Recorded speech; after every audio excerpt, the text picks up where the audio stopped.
daintiest thing, it was sweet Alice blue, with little forget-me-nots placed here and there. When I had it on, I walked on the air, and it was, and it was, and it was, till it went, and it wasn't.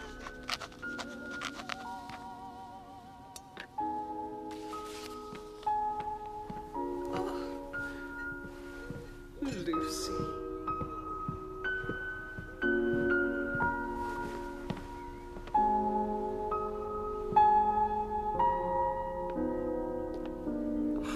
Hello, darling.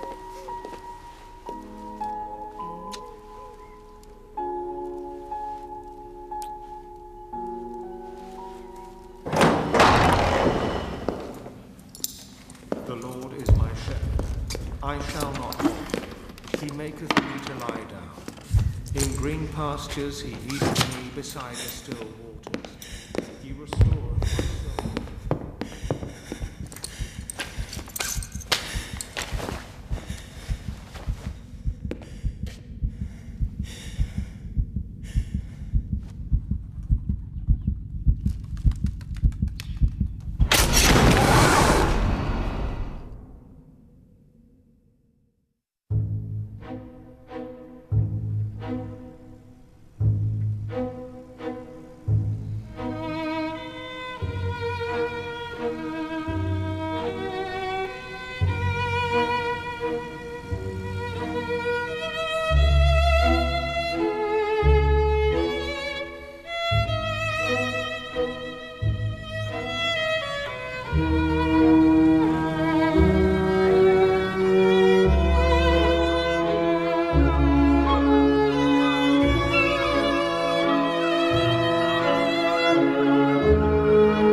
Merci.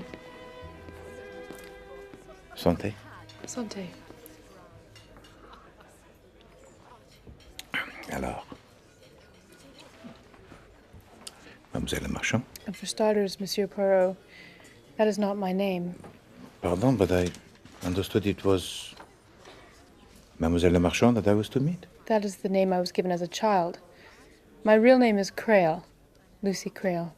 Crail. Now I seem to remember. Yes, my father was Amyas Crail, the artist. And my mother was Caroline. Crail. That's right. Yes. Yes. Story most tragic. But it was a long time ago, yes?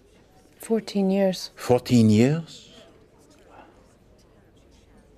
You know, I saw a picture that your father painted in the Tate. Girl in Shadow. Girl in Shadow, that was the one. His composition most striking. Yes, he was a great painter. His reputation is, yes, considerable. I'm not here to discuss his art, Monsieur Poirot. I'm here because I want you to investigate his murder. I was 7 at the time. Too young, really, to know anything about it. We lived in Devon in a house called Alderbury. My parents were very much in love, and in many ways, it was an idyllic childhood. Then one day, I was suddenly taken from my home and sent to relatives in Canada. And finally, when I turned 21, they were obliged to tell me the truth. For one thing, I came into my own money. And then you see, there's the letter. The letter? Which my mother wrote me just before she died. That was the first I knew, that my mother was hanged for killing my father. What did she write? Quite simply that she didn't do it. She's innocent, and that I could always be sure of that. Yeah. That is what I want you to prove. But why Hercule Poirot, mademoiselle? I've heard about you. The things you've done. The way you work. It's psychology. It's your forte, n'est-ce pas? Oui, c'est vrai. My success it is founded on psychology. Or the why of human behavior. It is this that I use. Tout de même, mademoiselle, it is so long since it happened. Secrets and lies, monsieur. The past keeps pulling me back. It won't let me be. And until these ghosts are laid to rest, I can't move on.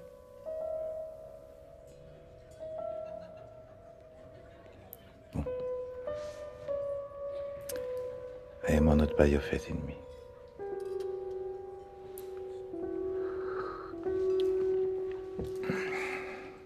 But I cannot, you understand, accept your assurance of the innocence of your mother. Eh bien, she was guilty, what then? I have to know the truth, monsieur. And if the truth is not what you wish to hear? I have to know.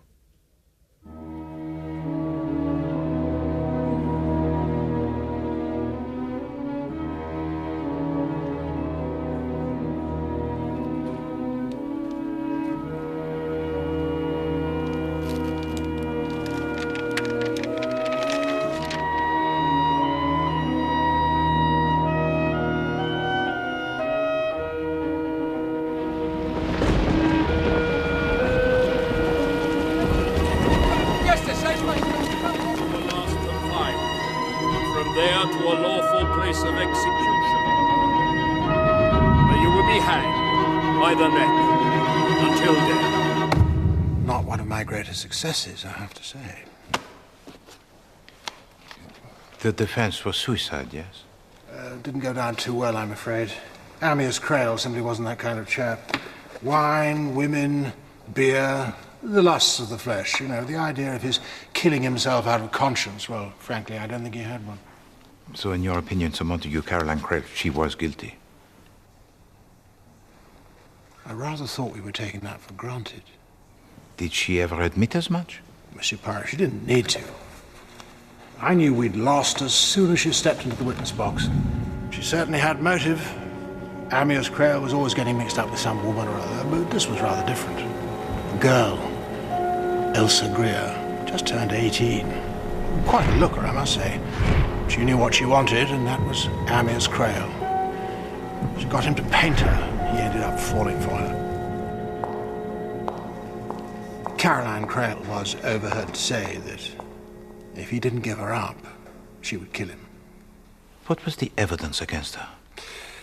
She stole some poison from a neighbor who dabbled in herbs and the like. She hid it in a scent bottle. When the police found it in her room, she claimed she'd meant to kill herself. What she couldn't explain was why the bottle was empty and only her fingerprints were on it.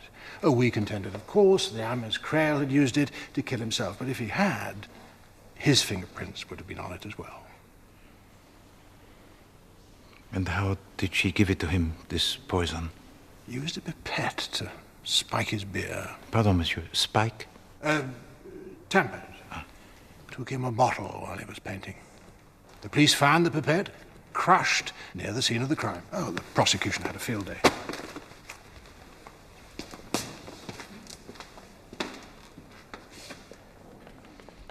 So, she put the conner into the bottle before taking it to him. No, there's no conning in the bottle at all, only in the glass. I see. Was that you being inscrutable, Monsieur Poirot? Oh, no, pardon. But there were, I believe, other people present at the time. Oh, yes, there were, let me think, 5, if memory serves. Philip Blake, stockbroker, one of Creel's best friends. Meredith, his elder brother, lives across the estuary from the house where the murder took place. Elsa Greer, of course, currently Lady Ditcham, though nowadays she spends most of her time in the gossip columns and the divorce court. There was a governess, Miss Wilson Williams, that's it. Very capable, but not exactly a barrel of laughs. Then, of course, there was Angela, Caroline's half-sister. Oh, she'd been packed off to school by the time of the trial. Poor thing. She had perhaps her problems? There was a rather unfortunate incident when she was a toddler.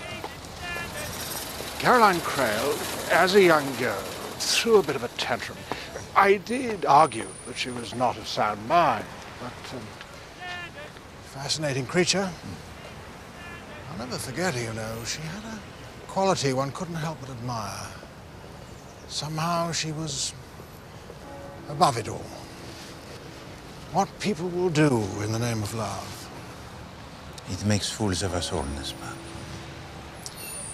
Eh bien, I thank you so Montelieu. You have been most helpful. Pleasure meeting you, Poirot. Oh, tell to me, if you please, if, as her daughter hopes, Caroline Creel did not kill her husband... But she did, old boy. Take my word for it. No, well, then it makes the logic that one of these 5 people must have done so. There's no reason why any of them should. No, but all the same, I think I shall pay to them each a visit. Get 5 different versions of the same event.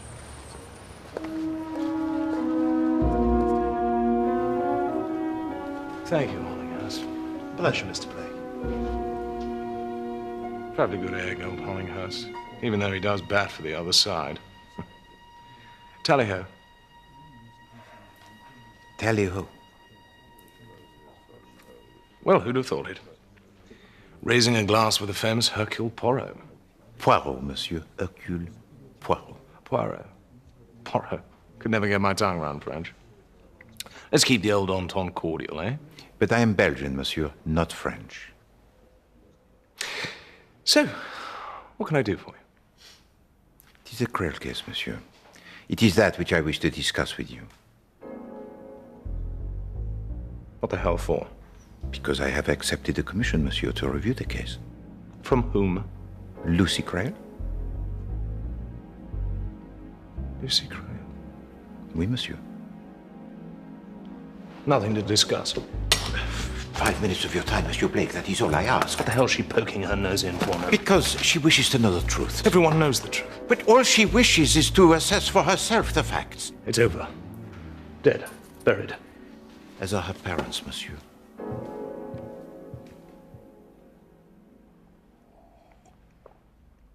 Amyas Creel was the best friend a chap could have. Knew each other since we were children. We all did. Myself, my brother, Caroline. Neighbors you see down in Devon. Amyas was a great fellow. All that talent, that lust for life wiped out because of her. You did not like her? Rotten, through and through. And Amyas could never see it. But he was also something of a rotter, was he not? That's what she'd have you believe. Oh, she liked playing the injured party and did it very well, but underneath it all, she was cold and calculating. Had a devil of a temper. Tried to kill her baby sister, for God's sake. You say true? Damn right. Chucked a paperweight at her and blinded the little blighter in one eye. Disfigured for life. Do you know the reason for this fit of temper? Sibling jealousy. Simple as that. And it was jealousy that made her kill Amyas. I tell you, that woman was trouble. Even as a girl. The way she played us boys along. Gave us all the once-over, but finally settled on Amyas. Not surprising, really. He was in line to inherit Alderbury and was showing talent as an artist. A rich genius. What could be better? It is surprising, is it not, how soon in life the die is cast. Yes, I suppose it is.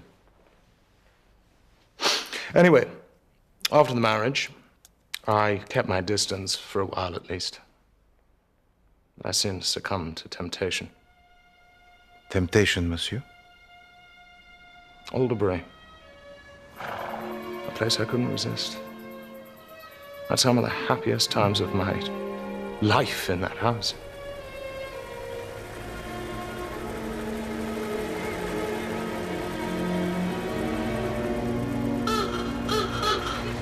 That September, like the summers of childhood, I was hoping for a peaceful few weeks. Uncle Phil! But I should have known better. Morning, Mr. Blake. Good morning, Mrs. Spriggs. Good to see you again. Good to see you too. Amyas, please. They've been at it for hours. Hello, Uncle Phil. Hello there. Are you grown? Angela looking after you, is she? No. No. See? Catch me for heaven's sake. Give her a chance now. Sorry, Angela. Why won't you listen to me, Amyas? Caroline, for God's sake! Oh, that's right. Run away like you always do. There goes the jardinier. There was always something of an atmosphere. This time, you could cut it with a knife. And I soon saw why. Amyas, old chap, how the hell are you? Lovely, isn't she? Sometimes I wish I'd never met her. Thank God you've turned up. Living in a house full of women's enough to send any man off his chump. Philip, how lovely to see you. Hello, Caroline. Just in time for lunch. Will Elsie be joining us? Elsa. Amyas is doing her portrait. Skittish little thing. She should watch all that sun, you know. Can be very aging.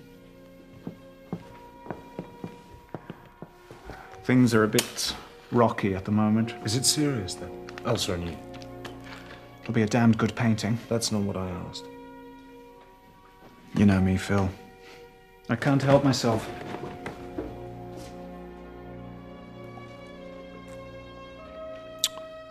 Then things got worse. Amyas and Caroline's half-sister Angela had been bickering all morning. Could you stop that, please, Angela? What? Slurping. I'm not slurping. Yes, you are. Amyas.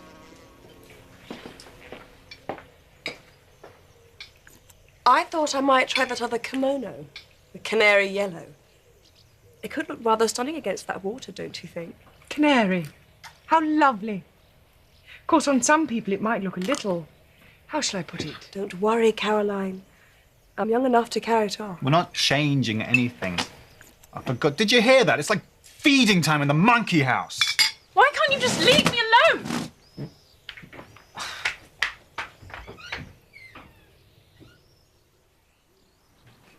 Haven't seen this before. It's by Volga McDowell, a young Norwegian. Extraordinary, don't you think? Everyone's talking about him. Got a sense of humour, I'll give him that. Don't you agree, Miss Williams? Beechwood, isn't it? Thank you, Mrs. Speaks.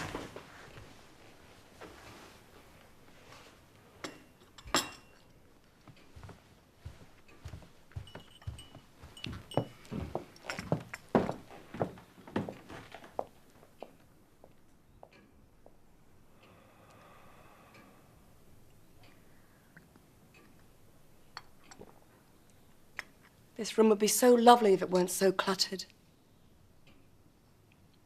When I'm living here, I'll throw out all the rubbish, which, let's face it, is practically everything.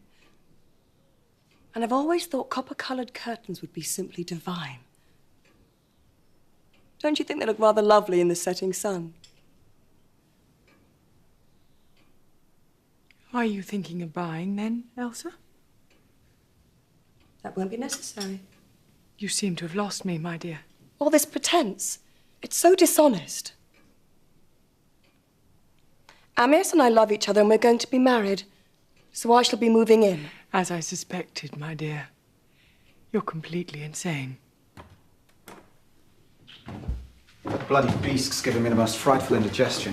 I asked Mrs. Spriggs for some bicarbonate of soda. Good thinking. By the way, Elsa says you want to marry her. Is this true? Is it true? It's only fair that she should know. Amyas, is it true? Then it is.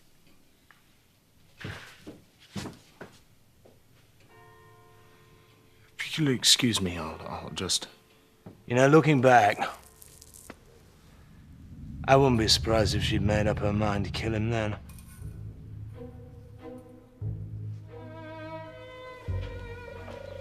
Amyas, do tidy yourself up. We're going over to Meredith's for tea, remember? Oh, yes, I'd forgotten. Philip, you should do some fishing while you're here. The sea's probably swarming with mackerel.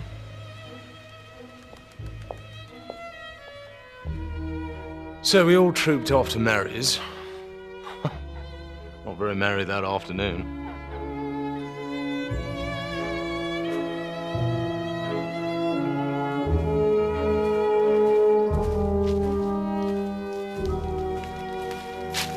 Amyas can't do this. Looks like he's going to. He can't just leave his wife and child for some slip of a girl. She's too young to know what she's doing. She knows, all right.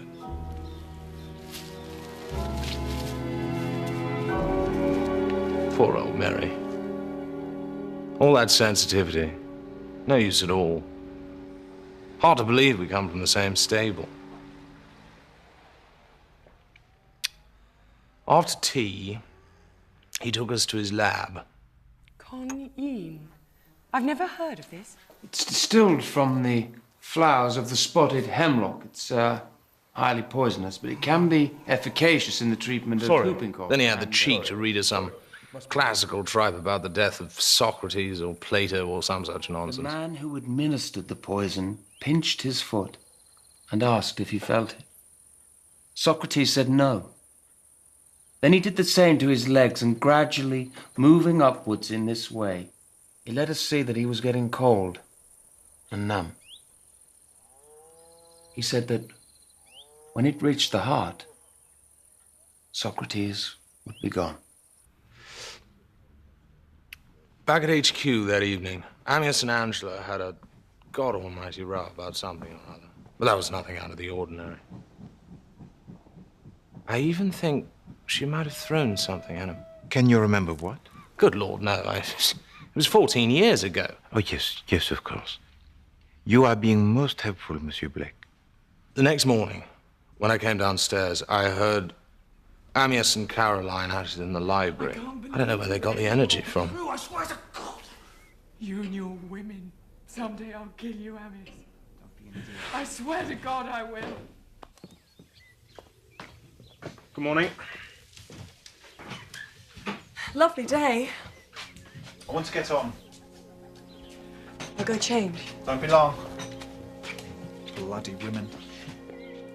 And off he went back to his painting, while I went back inside. Oh, good morning. It's too cruel. Too cruel. She hardly noticed me. Now, of course, I know why.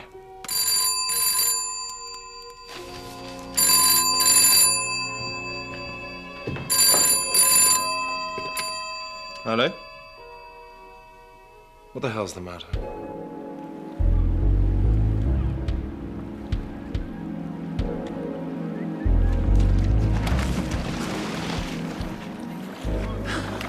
I heard these noises in the laboratory. So I went to have a look. The quinine bottle was not only out of place, but it was practically empty, and I swear to you, Phil, that yesterday it was full. Are you sure? Of course I'm sure. I'm very careful about these things. And I knew at once it must have been Caroline. I should have gone straight to Amyas and warned him. That's absurd. Caroline wouldn't dream of such a thing. Then what's your explanation? We'll discuss it after lunch. I'll see to her packing. What are you two up to? We were Oh, what a surprise. Yes, We were just having a chat about Angela and school. I'm not at all sure it's the right thing. Sorry about that. Hello, everybody. I'd kill for a cold beer. I'll send some down. I think we could all do with one. And that's when it happened. Why don't I take it? Oh, no. Enjoy the sun. At the time, I reasoned in my jealousy that she couldn't stand the thought of the two of them being alone together. I should have realized, but instead I just sat and watched. I had the chance to save him, and I did nothing. You reproach yourself unduly, Monsieur Blake. Amos didn't join us for lunch. And then Caroline took him coffee. So calm and collected, and yet she must have known by then he'd be dead. Miss Williams went with her, and then Meredith wandered off. But it wasn't long before we saw him again. Get a doctor, quick. What's wrong? It's Amias. What? I'm afraid he's dead. Amias. Phone the doctor. I'll take care of her. She was like an avenging fury. I've never seen anything like it. You killed him! You killed him! Amias!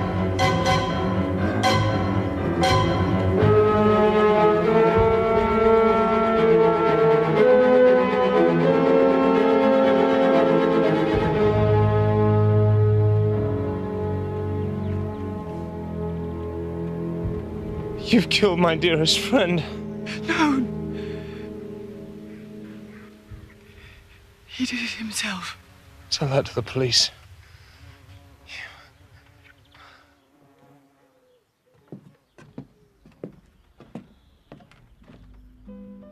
But they didn't believe her either. Bien, Monsieur Blake. The truth, it has the habit of revealing itself.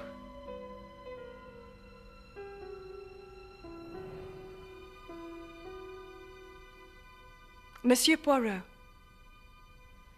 Lady Titisham. let's get on with it, shall we? I said all I had to say about the Creel case many years ago. But I found your letter rather intriguing. How lucky you are curiosity got the better of me.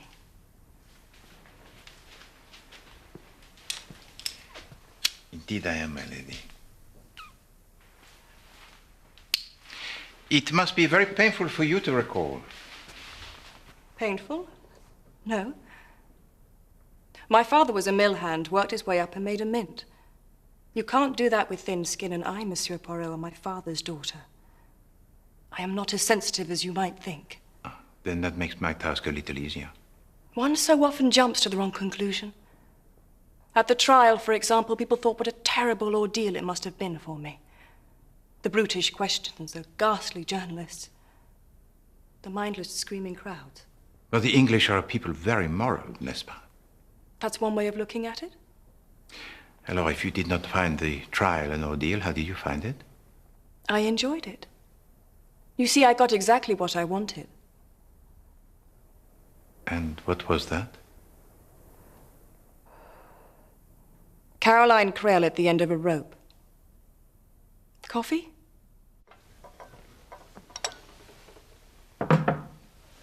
Thank you, Tipping. You said in your letter that a Mademoiselle... Le Marchand? That's right. Had commissioned you. I don't believe I know her. Oh, she is the daughter of Amias and Caroline Creel. Oh, yes, of course, there was a child. Oh, dear. Does she think it was my fault? That is a possible interpretation, oui. How very stupid. Cream? No, merci. So you take no responsibility? Why should I? I loved him, and I would have made him happy. And that woman killed him to stop that from happening. You have to understand. Amias Creel did not seduce an innocent young girl. It wasn't like that at all. Elsa Greer. As soon as I laid eyes on him, I knew I had to have him. I want you to paint me I don't do portraits. I'm rather rich, you know. I can afford to pay. And what makes you think I'd want to paint you? But you do, don't you? And I always get what I want. So when do we start? If I paint you, you realize I'll make love to you. I'd have thought that went without saying. So he invited me down to their house. Quite bold of him, really. But Caroline didn't seem to mind. She didn't like me, but then why should she? And we never said anything that she couldn't have overheard.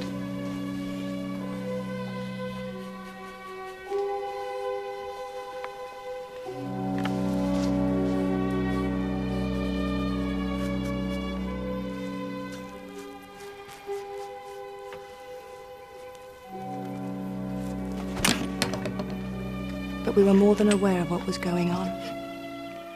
What is it? I think you ought to go back to London. But the picture? We've hardly started. I can't paint you, Elsa. Why? You know why.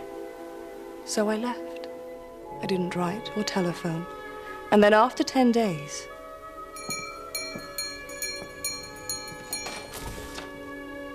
he couldn't keep away. We were together for 2 weeks. And soon we realized that we had to be together. Always. I want you to come back to Alderbury.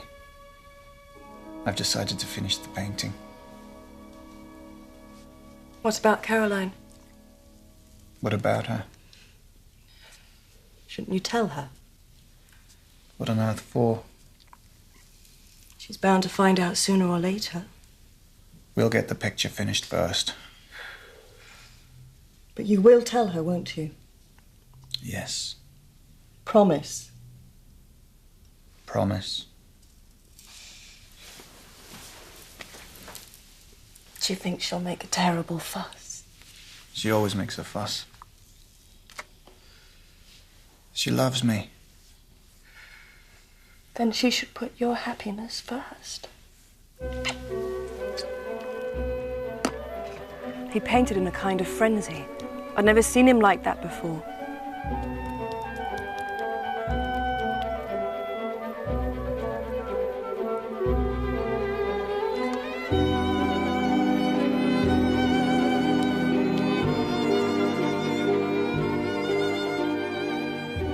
Keep still, for God's sake.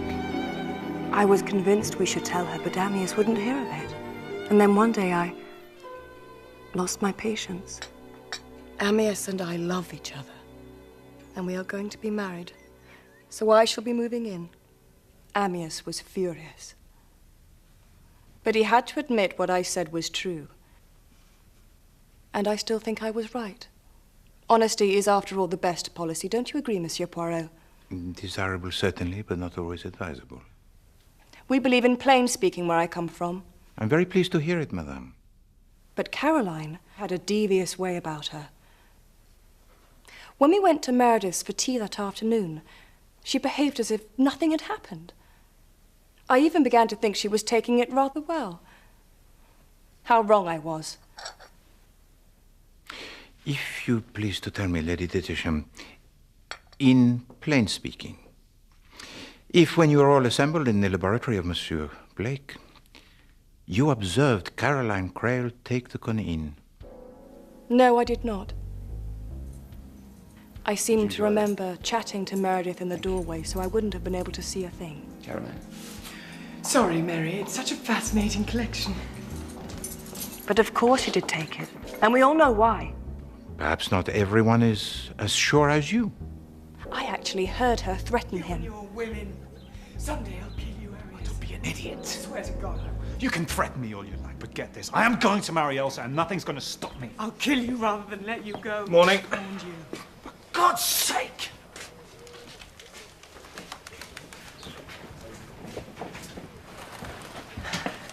Lovely day.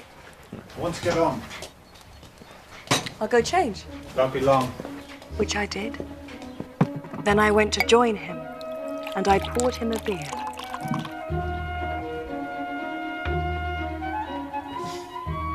She's making a terrible song and dance.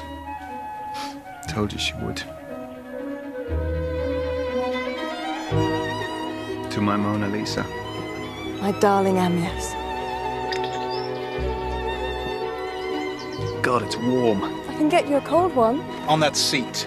Sit down. Now. He painted as if his life depended on it. Dear Amias. I loved him so much. It happened shortly after that. I popped up to the house to fetch a shawl, and when I came back, she was there. Sorry about that. Hello, everybody. I'd kill for a cold beer. I'll send some down.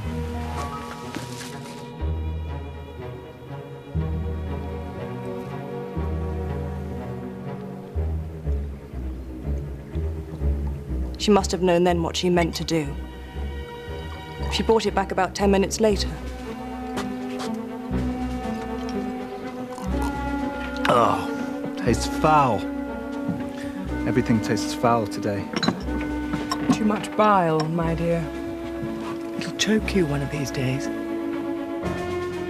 I didn't suspect a thing. About 40 minutes later, he complained of stiffness and pains. Bloody rheumatism. Then the bell sounded for lunch and Meredith came to fetch me. Amias decided to skip lunch, as he often did. Old Grumpy doesn't want any lunch.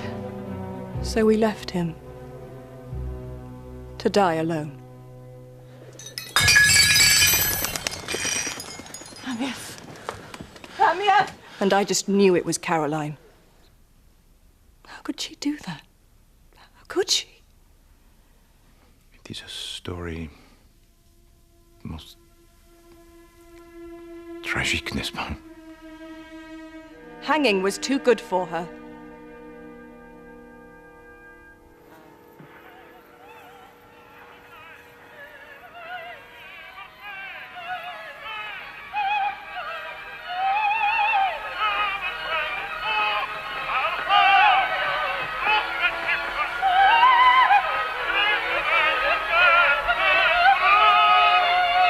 Monsieur Blake?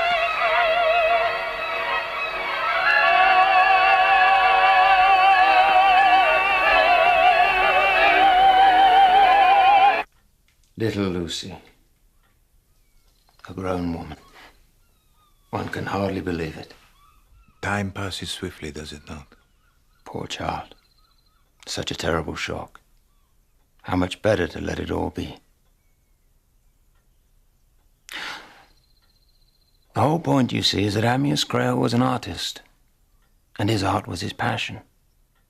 When he painted, he was like a man possessed. He meant to finish that portrait, whatever the cost. Elsa was terrifically enthusiastic about the painting, and Caroline... Yes? I'd always been... very fond of her. Come on, Mary, come on. There was a time when I'd hoped to marry her, but that was soon nipped in the bud.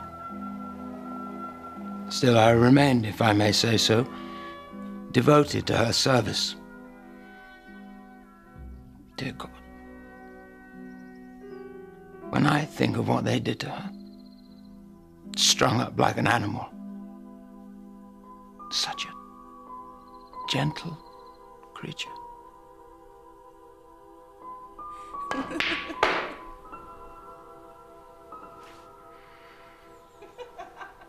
I remember a conversation we had shortly after it all began. No. That looks great. Hold it there. Do you think he really cares for her? Well, he's very committed to the painting. He's in love with her, isn't he? A little, perhaps. A great deal, I think. There's only one person who really cares for, and I think that's you. These infatuations, they come and they go. That's what I used to think. But this time I've a feeling it's serious. She's just a girl. But that's the trouble. The way she looks at him. So intense. I'm afraid, Meredith. It's nothing. I hope you're right. But I can't help feeling I'd like to take a hatchet to her. A hatchet? It's a small axe. Yes, I know what a hatchet is, monsieur. I was commenting rather on her remark. It was merely to make a point. But she made her point a little more forcibly, did she not, with her baby sister Angela? Ah. The paperweight. Oui. Well, there's a moment of sibling jealousy, Monsieur Poirot, for which she never forgave herself. And disfigured the girl for life? Well, that was the problem. It was a constant reminder. She tried desperately to make amends, which in turn made Amias very jealous. You knew him for many years, n'est-ce pas? Since boyhood. But he was always more Philip's friend than mine. You did not like him? I thought his conduct was frankly disgraceful. Don't you understand? This painting's the best thing I've done, and I'm determined to see it through. No, I think it's a disgrace. The way you treat Caroline, the way you've always treated her. What about Lucy, for heaven's sake? You can't just throw it all away. You're a good man, Mary, but such an old softy. Wait till the picture's finished, then you'll see I was right. That grin he gave me.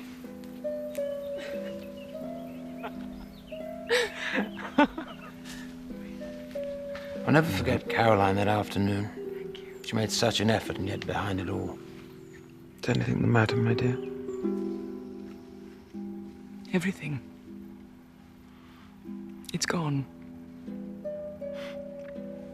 Finished.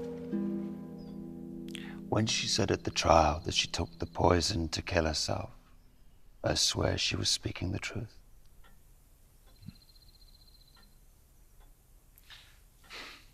But why did you take your guests into the laboratory? Someone must have suggested it. Caroline Clare, perhaps? Well, I often took guests into my laboratory. It wasn't unusual. This is valerian. The one that cats like? Yes, they can't get enough of it. It can be used as a sleeping draught. Elsa, you should have a sniff. Oh. I got a lot of pleasure from my brews. Gathering the plants at night, macerating them, and all the rest of it.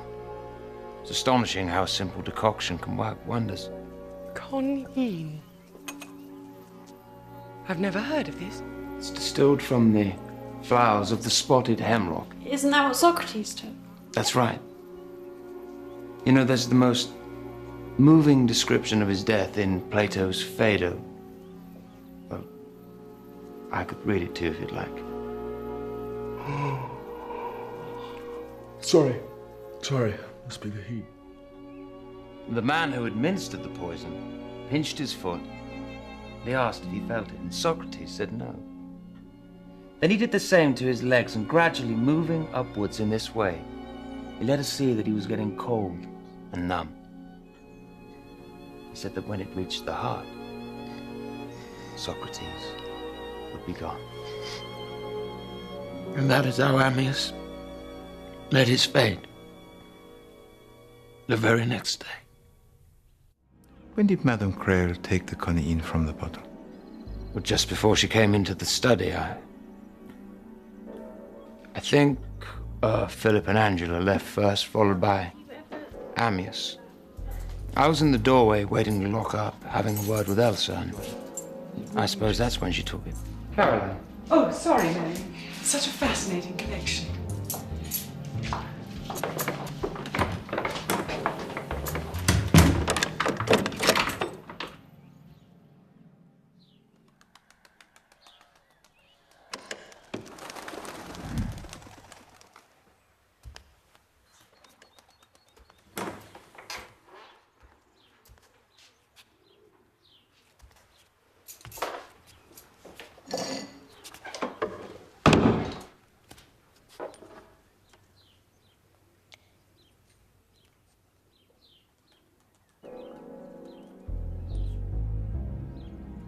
Phil, it's Meredith.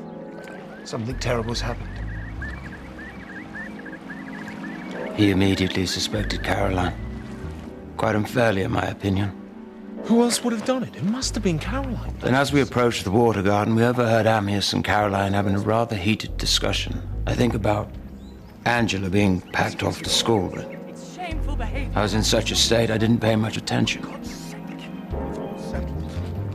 I'll see to her packing. Philip blamed himself for not acting sooner. But how on earth could anyone have assumed at that point that someone had murder in mind? I needed time to think. So just before lunch, Go to Spain first. I sat above the water garden where Amyas was painting Elsa. I'd like the bull to kill the man, and I can sit there like a Roman empress in a Colosseum. So radiant, full of life. More alive than any person I've ever known. Still. The blind confidence of youth. Bloody rheumatism. Poor old thing.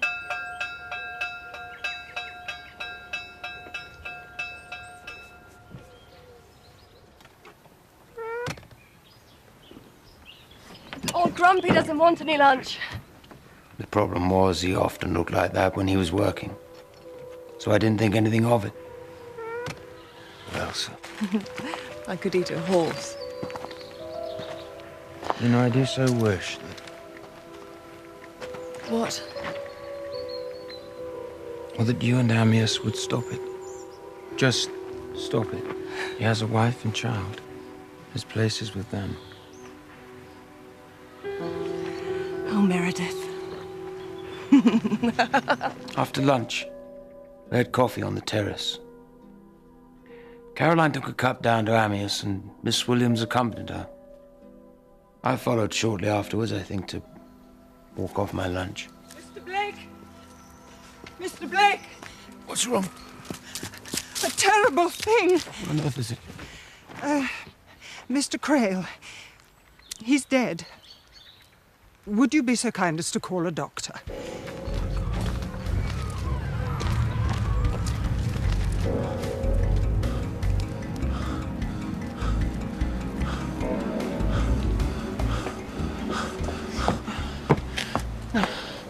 Get a doctor, quick.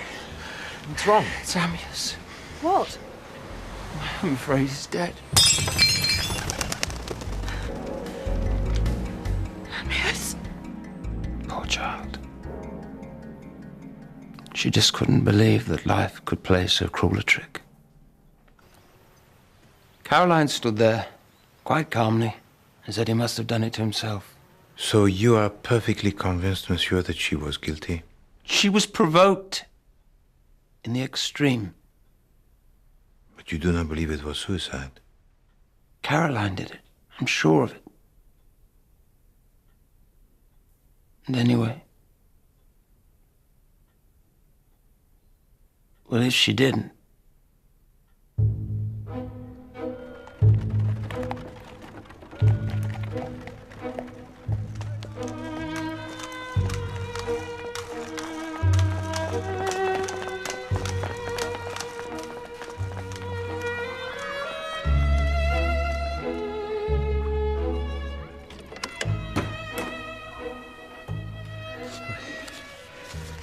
Hercule Poirot, mademoiselle.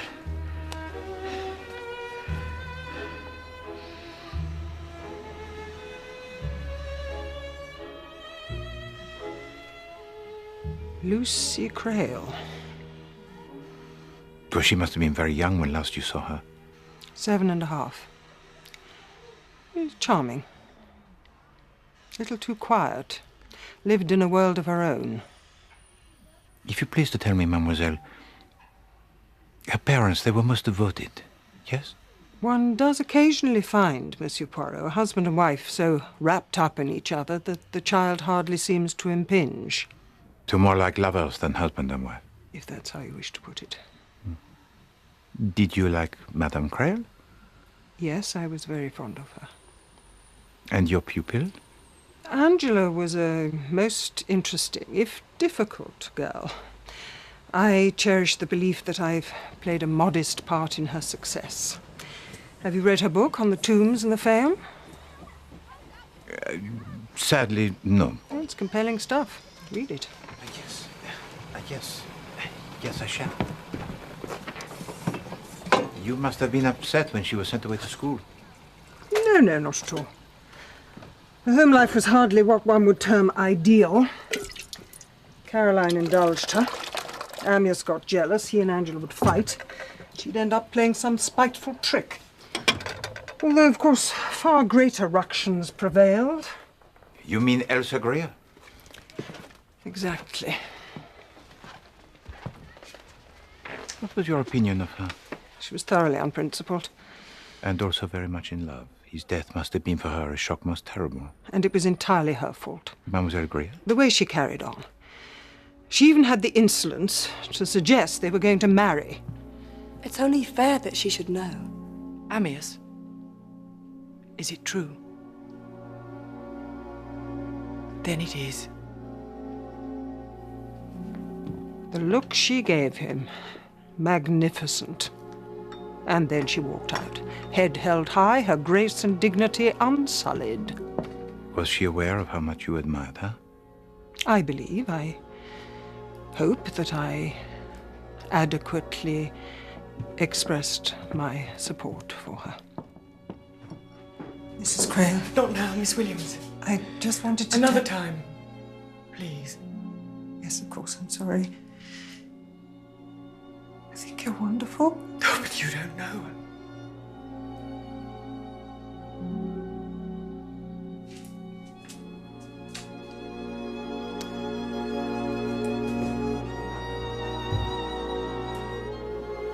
And then, Mademoiselle? And then they all went to tea at Meredith Blake's. And that evening after dinner, the usual arguments began about Angela and school. Now you listen to me. The fees are paid, the uniforms bought, the matter is closed. It's a lovely school, darling. It's right in the middle of the Downs. I'm sure you'll make lots of nice friends. I don't want any friends. You won't get any if you carry on like this. Why do you want to get rid of me? Nobody wants to get rid of you. You know we all love you. He doesn't. He wouldn't care if he never saw me again. Too right. All this screeching like a fishwife. You know all about them. Now look here, girlie. I wish you were dead. Angela!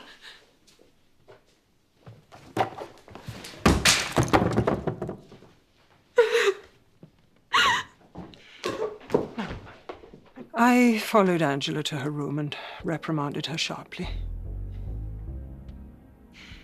The next morning was so beautiful, I fondly thought it might restore some peace to our lives. Little did I know it was the harbinger of murder. Angela! Angela had yet again disappeared. I thought for a swim, but there was no sign of her. Angela! So I returned to the house. Mrs. Crail was about to serve some beer before lunch, so I offered to help her. We went to the cellar, which was used for cold storage. As we arrived, we found Angela behaving in a most suspicious manner. What on earth are you doing with that? I was just... I hope you weren't thinking of drinking it. I'll take it if you don't mind. Would you mind serving the others? I'll pop this down to Amyas.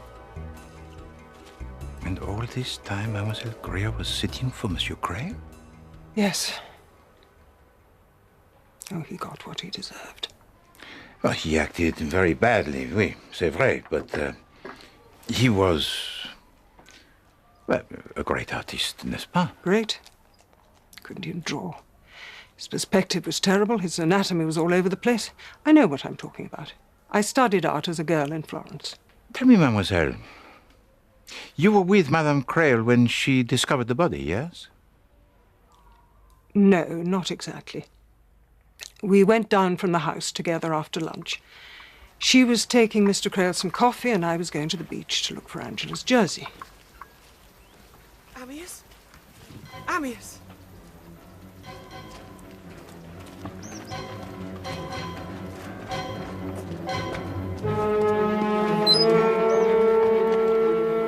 Mrs. Crail?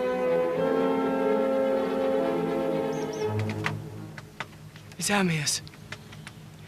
He's dead. Mr. Blake! I bumped into Meredith Blake. I told him the terrible news and asked him to telephone the doctor.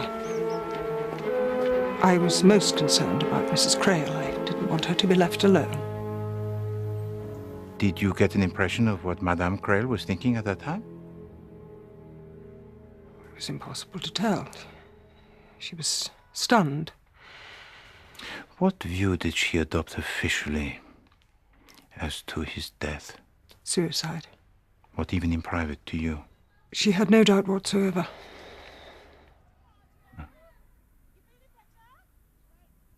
And what did you say to her?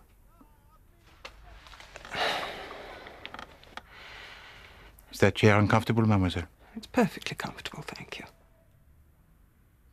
You were about to tell me.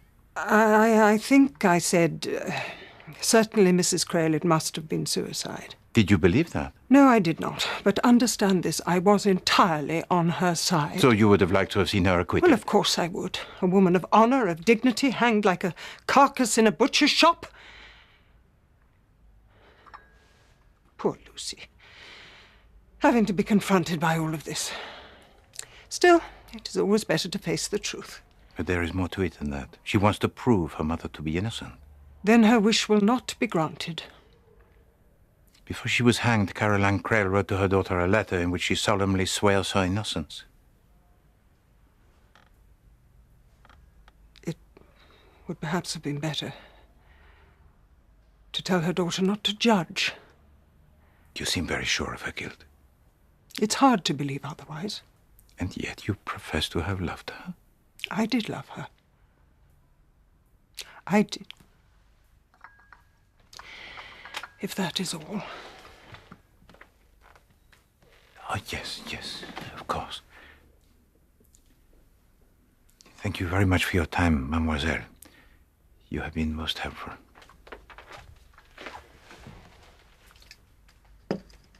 I know that she was guilty, monsieur. Without a shadow of a doubt. May I ask how? After bumping into Meredith Blake and informing him of Mr. Crail's death, I returned to the water garden.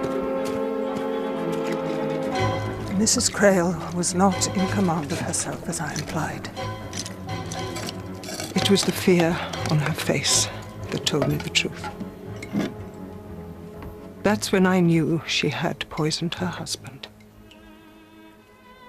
And I, for one, do not blame her. She never knew what I'd seen. And I never told her. In fact, I never told anybody. During the trial, I was never asked a question to which I returned an untrue answer. But I was guilty of withholding certain facts. And I do not repent of that, Monsieur Poirot. I would do so again.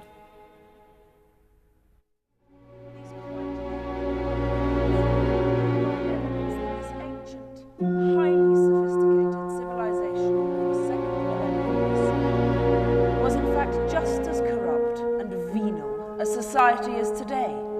Since then, there have been other key excavations, but none as remarkable as Chaggar Bazaar.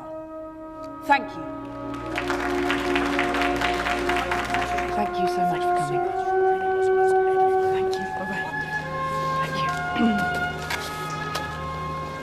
Hercule Poirot, mademoiselle? The Chaggar Bazaar dig was quite simply extraordinary. Did you read my account of it in the National Geographic? Sadly, no. I have not yet had the... Fairly definitive, though I do say so myself. Little Lucy. I'd so like to see her. You have not kept in contact? No, not nearly as much as I should have done. I think it's admirable she wants to clear her mother's name. Huh. Then you approve? Of course. Caroline didn't do it. I've always known that. You surprise me, mademoiselle. Everyone else with whom I have spoken... I know. Circumstantial evidence was overwhelming. That's frankly why I've never attempted anything myself. I knew my sister extremely well. She quite simply couldn't have killed anyone. But human nature has the infinite capacity to surprise. Oh, not in this instance. How can you be so certain? Because I am. But I'm afraid, mademoiselle, that will not stand up in court. Just as well I was never called to give evidence. But if you had been? This is why I know. But for many that would prove the exact opposite. As they claimed at the trial, this was a moment's rage. It haunted her for the rest of her life. She never forgave herself.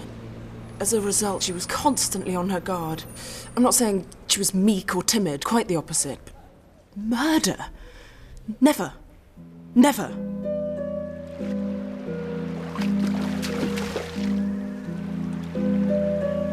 It was an idyllic summer, in so many ways. What I can remember of it.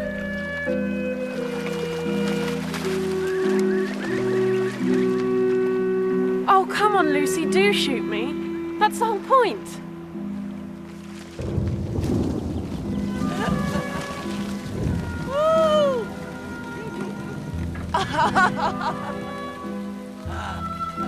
If only that woman hadn't come into our lives. All this pretense. It's so dishonest. Amyas and I love each other and we are going to be married.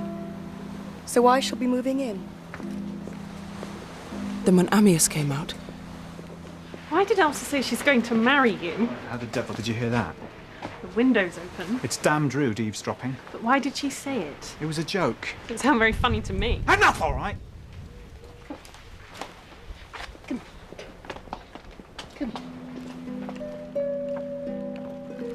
And then on our way to tea at Meredith's, I confronted Caroline. Is it true? What, darling? Elsa's going to marry Amyas. Only after I'm dead.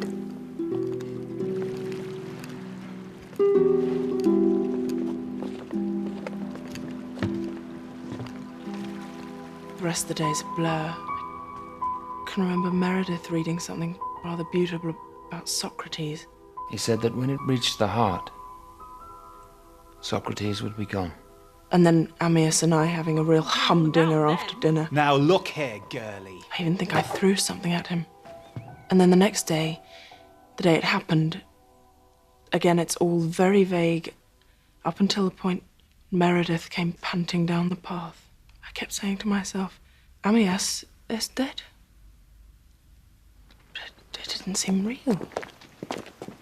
Then the doctor came, the police came, and they brought him up to the house.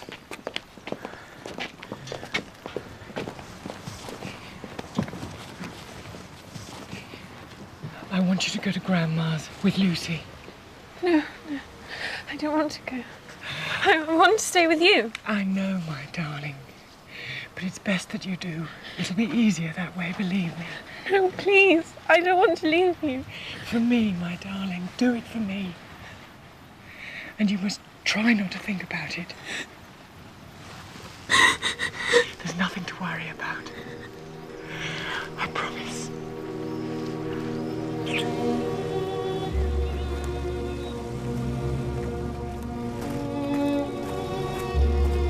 And that was the last time I ever saw her.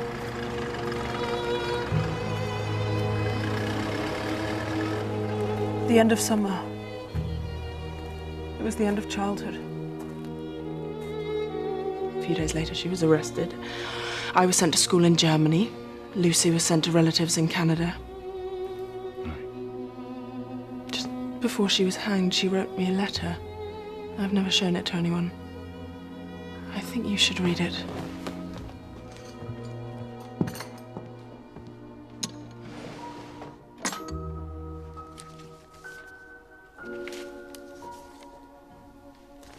Merci, mademoiselle. My darling Angela, I want you to know that it is all right.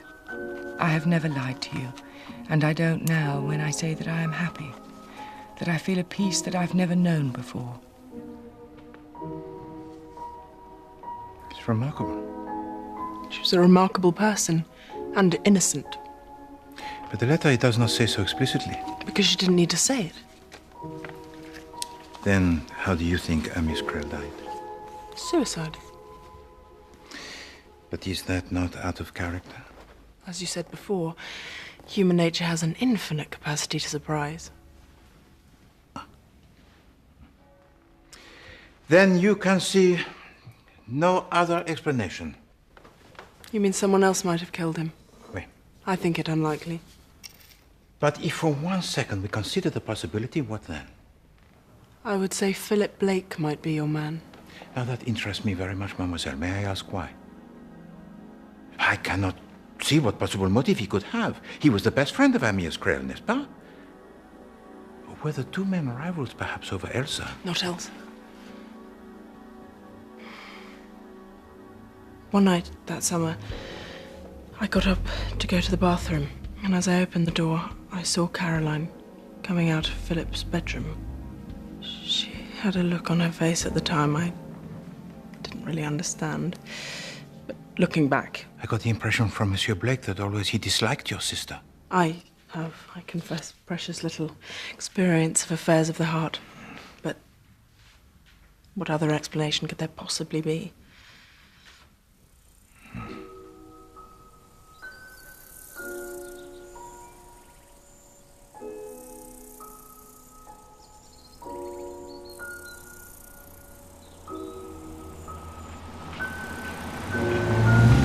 This could be a disaster. You can trust me, mademoiselle.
Warms my heart to see you all together again. Is Lucy joining us?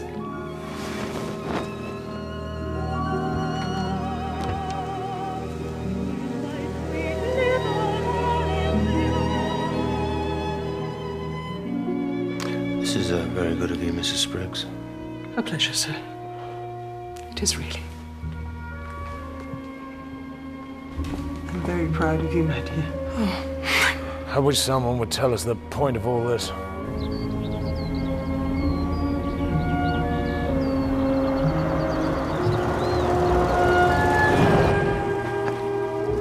If you will excuse me.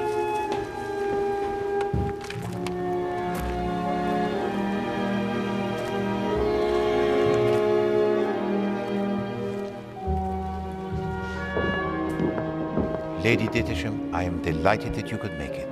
I hope it's worth it. God, this place is falling apart.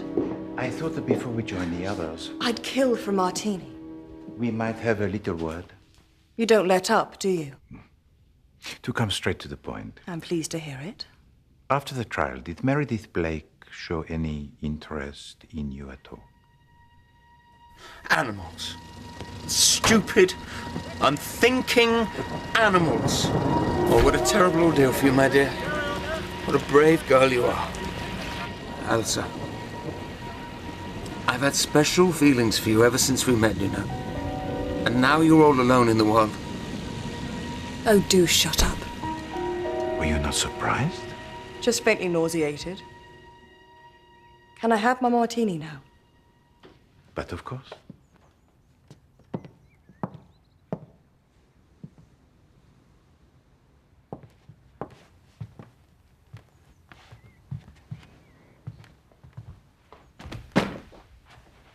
Well, what a hoot.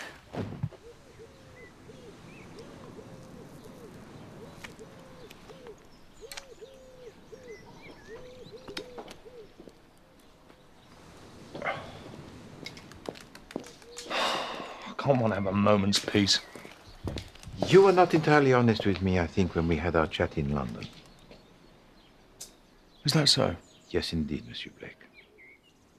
On at least one night during that summer, Madame Crail was seen coming out of your room at an hour somewhat compromising. Who told you that? It's none of your damn business. I am afraid that it is, monsieur, if this matter is to be laid to rest. She thought she might try it on. He's going to leave me, I know he is. I can't bear the thought of being without him. Oh, Philip. Philip. Sometimes I get so lonely I feel I'm going mad. She always thought she could get what she wanted. But that didn't wash with me. I think you better go back to bed.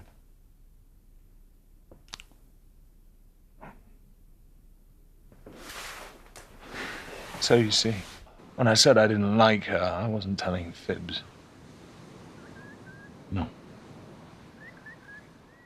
Merci, monsieur.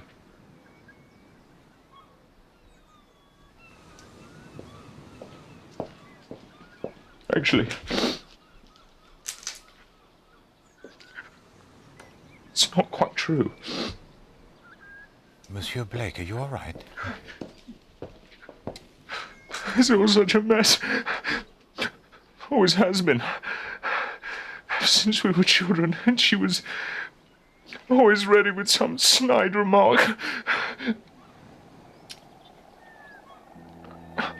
Amyas and I,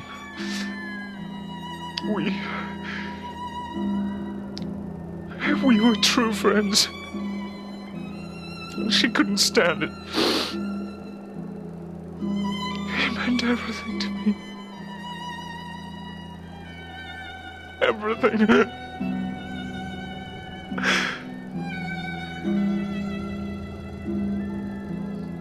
Meredith knew, I think. Caroline suspected. Nothing she could say changed anything.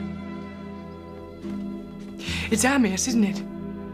It's still Amyas. You just can't get him out of your head. Do you have any idea how pathetic you are? Just made me hate her all the more.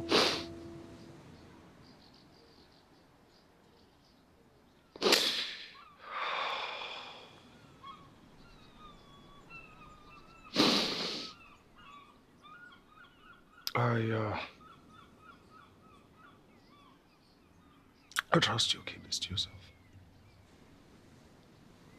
Of course. Not that I care much anyway.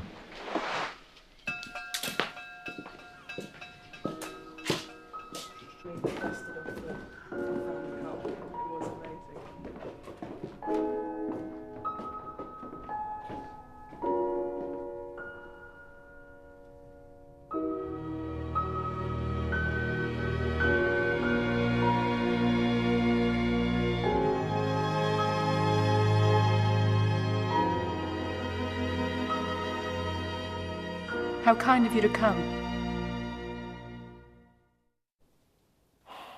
Do you think we could get on with the business at hand? Indeed, monsieur, I was about to suggest the very same.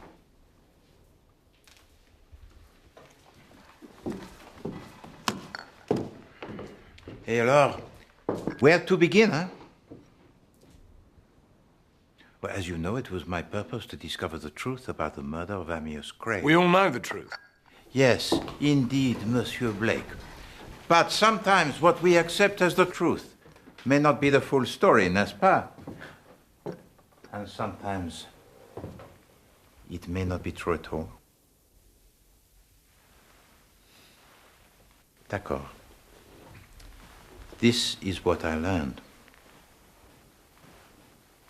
That at no time did Caroline Crail protest her innocence, except in a letter to her daughter. That in the dock she showed no fear. That in a letter to her sister she expressed acquiescence in her fate. and in the opinion of everyone, with one exception most notable, Caroline Crail was guilty. Of course she was. Yeah, but it was not for me to accept the verdict of others. No, it was necessary for me to examine the facts and to ensure that the psychology of this case accorded itself with them. Now, there is no doubt whatever that she had the ample motive, and much of the evidence it tells against her.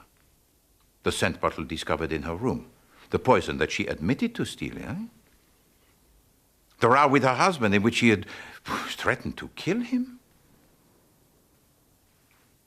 None of this seems incorrect psychologically.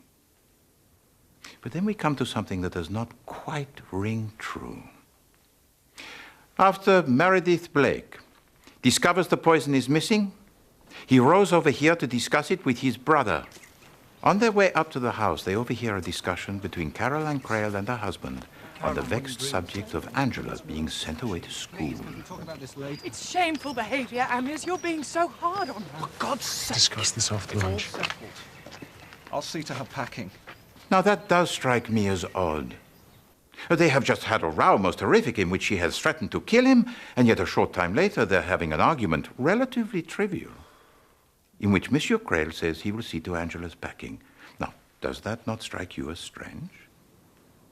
Why should he do her packing when there is her sister or the governess or the housekeeper? I did not know Monsieur Crail. But you know, somehow I cannot picture him folding neatly the skirts, the blouses, or the underwear. Another thing that struck me as odd, having just threatened to kill him, Caroline Crail offers to bring to her husband a cold beer. Dissimulation. You think so? But if she intends to poison him, would it not be more intelligent to... what is the word? Spike the supply of beer that he has in the water garden when no one was about. Hello, Caroline Crail brings to him the beer from the house. He drinks it. He says, everything tastes foul today. And after lunch, she finds him dead. We know all this. Oh, oui, bien sûr, but now I offer some information which is new. After asking Meredith Blake to call for a doctor, Mademoiselle Williams returns to the water garden.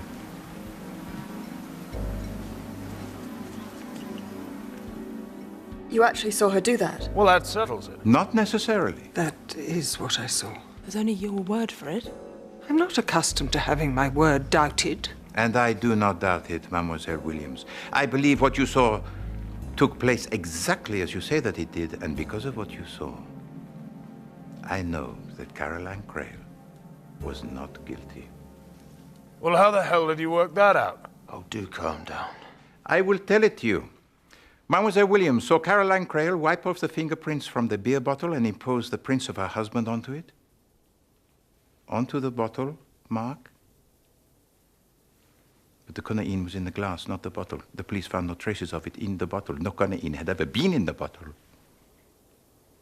And Caroline Crail, she did not know that. She, who has poisoned her husband, did not know how he had been poisoned. So why make it look like suicide? Because she knew who was the culprit. And would do anything rather than let that person be suspected. So who could it be? There was only one person whom she would be willing to protect at all costs. Mademoiselle Warren, I would like to read the letter your sister wrote to you. No. For Mademoiselle. I've realised what you're suggesting. I deny it utterly. That letter was meant for my eyes only. Oh, Aunt Angela, please. No. For my mother's sake.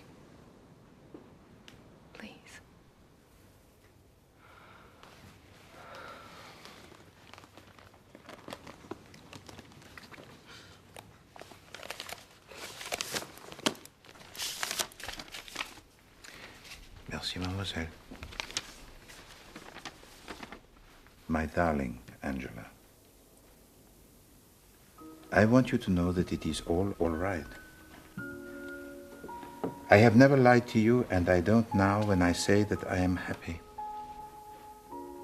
That I feel a peace that I've never known before. That I've never known before. Don't look back and don't grieve for me. Don't look back. Live your life and succeed. It's all right, my darling. It's all right. I'm going to Amiens, and I'm happy. And you must be too. One has to pay one's debts. Your loving sister, Caroline. It is a beautiful letter, no? And also quite remarkable, for it contains one omission that is most striking. There is no protestation of innocence. Because it was unnecessary. Oui, bien sûr, because she thought her sister knew that she was innocent for the best of all possible reasons. And her only concern was to comfort, to reassure, and to avert the possibility of you having to confess. It's all right, my darling. It's all right. She wanted me to be happy. It's as simple as that. Yes, indeed. And so that the burden of your guilt may not be too great, she tells to you one must pay one's debts. And now, at last, she has the chance to repay the debt she owes you for the injury she caused you all those years before. And now the trial, the sentence, nothing can touch her. Because finally she felt redeemed. She felt, at peace with herself. And in the light of this, everything falls into place. Now look here, girlie. I wish you had When Angela threw the paperweight at Amiens' Crail, the memory that haunts her is brought to life most vividly. Then the next morning, she sees Angela tampering with a beer. I'll take it if you don't mind. Which she then brings to Amiens. Foul. Everything's foul today. And after lunch, she finds him dead. Alors, she is convinced he has been poisoned, but who could have done it? And then, suddenly it hits her. The resentment of Angela over the school, her disapproval of Elsa, her rage the night before, her tampering with the beer. And she remembers her so well. Her own violent emotions at that age. So yes, Angela. It has to be. And the one thought that springs into her mind is how to protect her. So she wipes the fingerprints from the bottle, puts her husband's there instead to make it look like suicide, sends Angela out of the country as soon as possible, hoping against hope that she does not confess. But if I'd done it, of course I'd have confessed. I'd never have let Caroline suffer for what I'd done. But you did tamper with the beer, did you not? I can't remember that. Monsieur Blake, you say that you heard a noise in the laboratory on the morning of the murder? Yes, it was probably a cat. Or probably not. I would suggest rather it was someone who got in through the sash window and took something from the shelf. The valerian. Oh, to put in Amiens' drink. I remember taking it. Oh, Angela. Was it really that day? Oui, mademoiselle. And this is valerian. The one that cats like. They can't get enough of it. And it was the description of it by Monsieur Blake which gave to you the idea? Yes. I remember getting out some beer and Caroline catching me before I could put the stuff in it. I never connected it with that particular day. She thought it was me.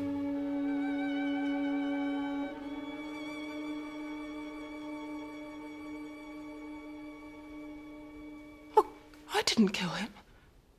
I didn't kill him. Of course not, my dear. Can't you see she's telling the truth?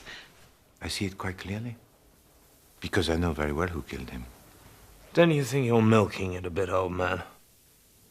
It is the oldest story in the world, then. 2 women and 1 man. Well, what we had taken for granted is that the man would leave his wife for the other woman. But I would like to suggest to you now that he had no intention of doing anything of the kind. After all, the women he had fallen in love with in the past never expected too much from him, but this time it was different. She was just a girl who saw the world in black and white. She had the passion for him, and so assumed he had for her. She assumed without question it was for life. So naturally he would leave his wife. He said he would. Oh, a little white lie, perhaps. All he really wanted was to finish the painting, and nothing could be allowed to stand in the way. And when Elsa Greer let the cat from the bag, he was furious, but he was not concerned unduly. After all, Caroline had only to put up with things for a few days longer, then he would tell her the truth, and she would believe him, as so often before. And Elsa Greer, she would get over it soon enough. But by that last evening, I believe that he was getting worried that Caroline Crail was taking things more seriously than usual. And by the following morning, I think that he had decided to come clean. You're the only woman in my life, Caro. You always were, you always will be, you know that. She is nothing to me. Nothing. She was, yes. She knocked me for 6 to start with, but now it's gone. It's over, I swear to God. She's just a kid. A passing fancy, that's all. You and your women. Someday I'll kill you, Amias. Don't be an idiot. I swear to God I will.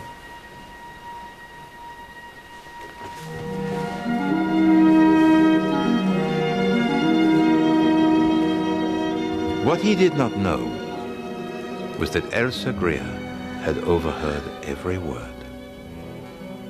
And the account that she gave to me of the conversation was not the true one. You're very sure of yourself, aren't you, Monsieur Poirot? Of this, Lady Dittisham? Yes, I am.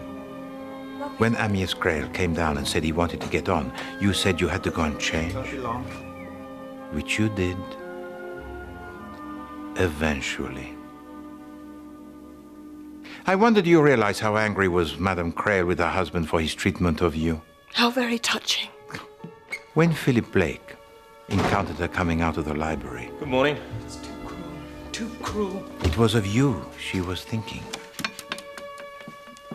I wonder what she would have thought had she known that at that very moment you were in her room preparing to murder her husband and put the blame on her. You see, something else that I am sure of, Lady Dittisham, is that in the laboratory on the previous afternoon, you would have seen Caroline Crail steal the poison. Monsieur Blake had his back to the room while he was talking to you, so it was perfectly possible for you to see her, the only person who could do so. Sorry, Mary. Such a fascinating collection. And once you had the poison, you went to join Amias in the garden, poured him some beer.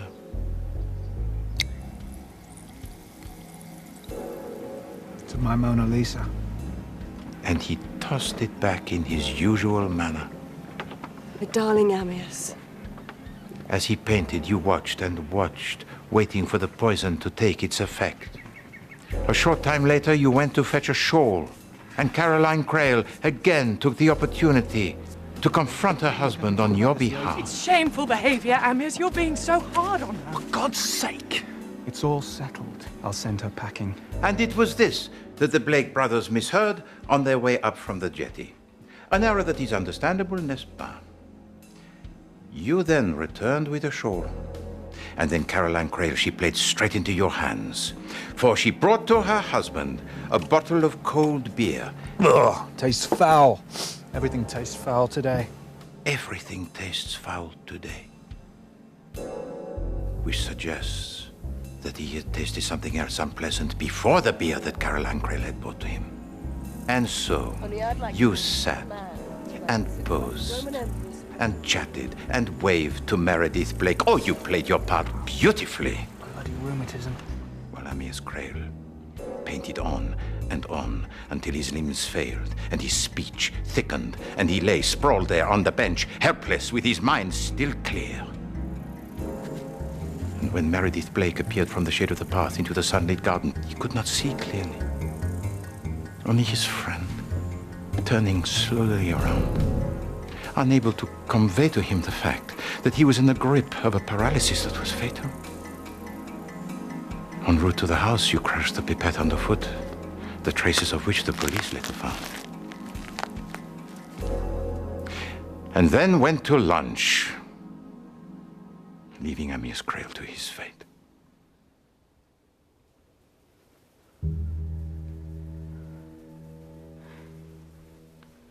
Thank you, Monsieur Poirot. Mademoiselle.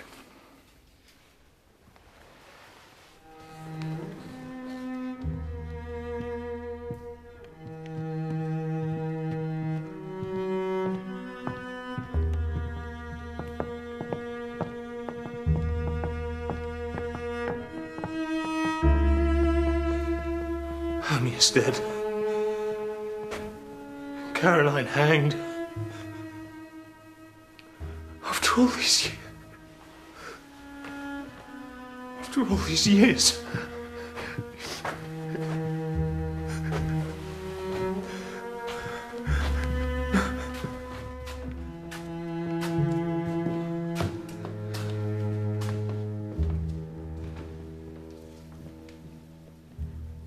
You're very clever, aren't you?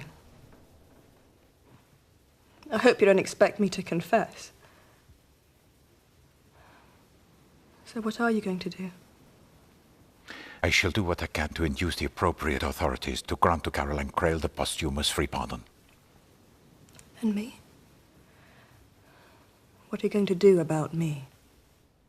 I shall lay my conclusions before the necessary people. If they decide that there is a case against you, they may act. But it is my opinion that the evidence is not sufficient. Inferences only, huh? Not facts. Moreover, I believe they will not be anxious to proceed against a person in your position. When I saw Caroline take the conaine, I thought she meant to kill herself.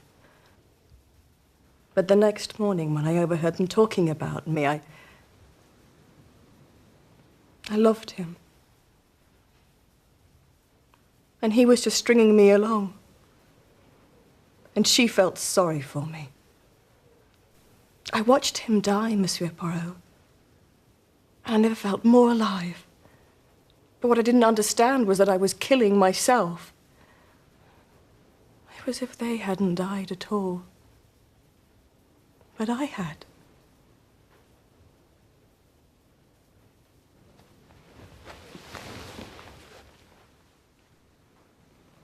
I died, Monsieur Poirot.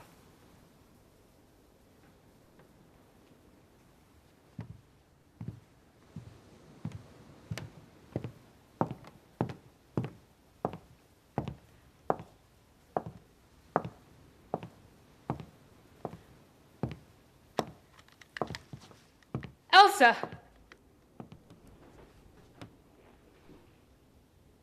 Come on then, Lucy. Shoot me. You know you want to. Do not listen to her, mademoiselle. That's right. Just pull the trigger. If you do, she will have won. Come on, do it. You're not afraid, are you? You kill her. You kill yourself. Just one little squeeze, that's all it takes. Spare her, mademoiselle, and justice may still be done. Lucy, shoot me.